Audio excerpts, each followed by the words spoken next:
Sleep all day, party all night. It's fun to be a vampire. You'll never grow old, Michael. It was hard. It's a very physical movie. I think those guys had more fun than me and had certain substances that helped them have more fun.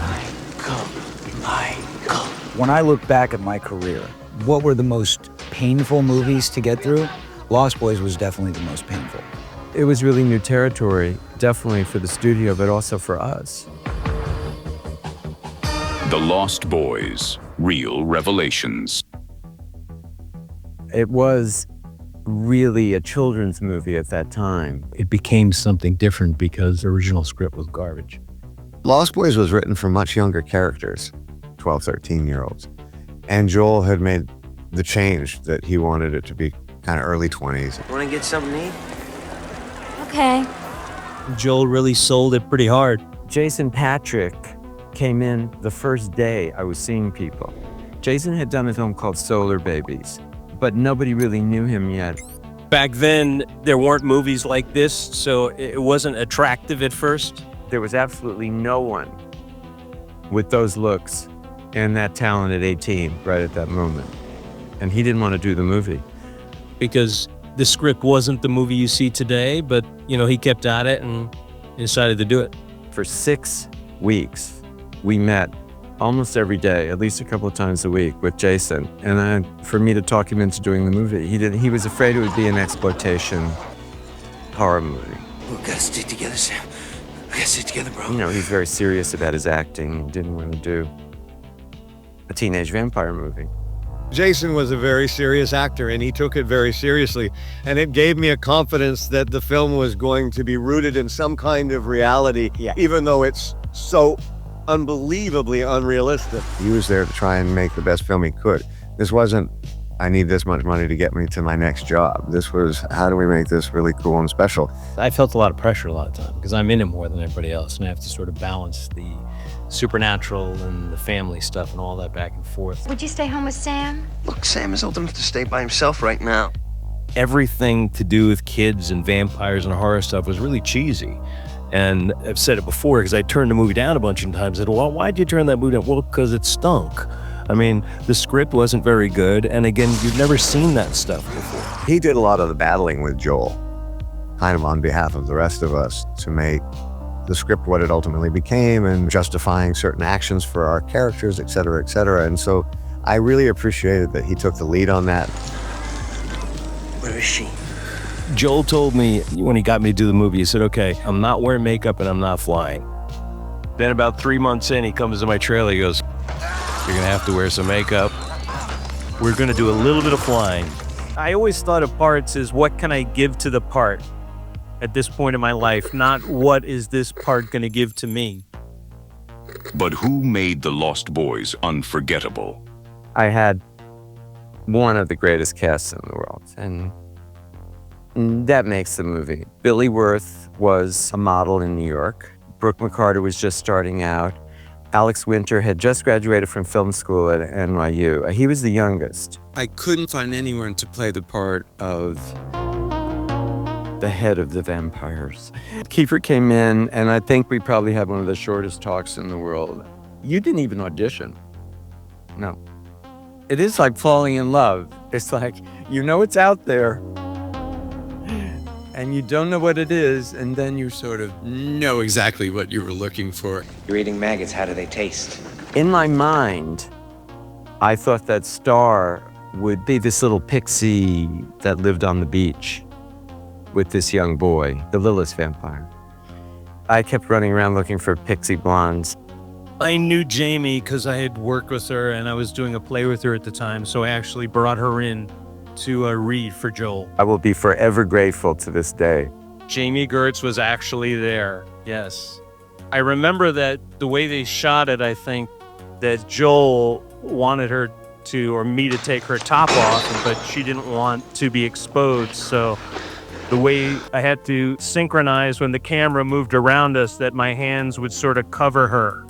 And we did that several times, and I'm sure I messed up a few times to make sure we could do it several more times. My own brother, a goddamn sucking vampire. Oh, you wait till Mom finds out, buddy. Corey Haim and Corey Feldman were so brilliant as this team, and Jamie Newlander, who plays the other frog brother. So as soon as I met Joel, he said, "Hey, Sam."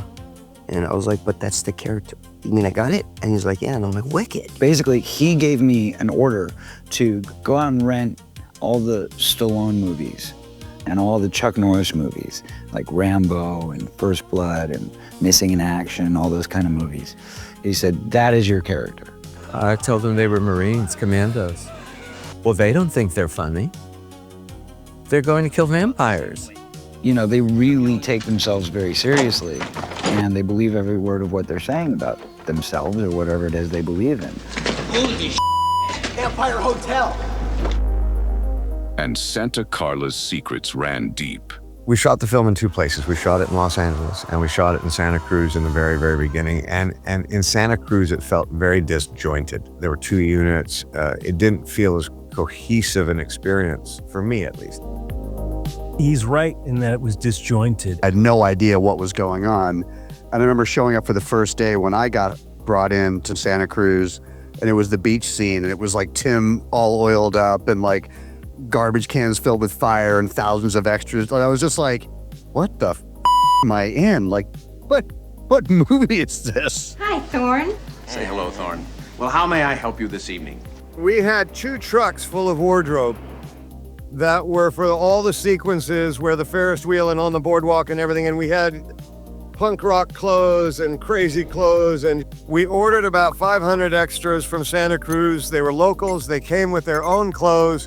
And we did not dress a single person. These people were insane. And there was a kind of freedom in that town and with those people that was pretty extraordinary. My wardrobe was crazy. I mean, the long jacket I wore, you know, the beige one with the gray stripe, black stripe, beige stripe. I mean, I had such crazy stuff to wear. Corey Haim's outfits, that's all thanks to Susan Becker. Pretty cool, huh? For a fashion victim. And I think she did a great job with the Lost Boys, too. I love their clothes, and she did a lot of invention. I remember going to see Susie Becker's wardrobe, and she had just laid all the clothes out on the floor. And she's like, "You're lucky, you're the first actor, you get to choose whatever you want." And there was that jacket. Yeah. And I was like, "Susie, I can't not take that jacket." She's like, "You're right, you can't not take that jacket. You're lucky." So that's how I ended up with that jacket. And soon, a new brotherhood was formed.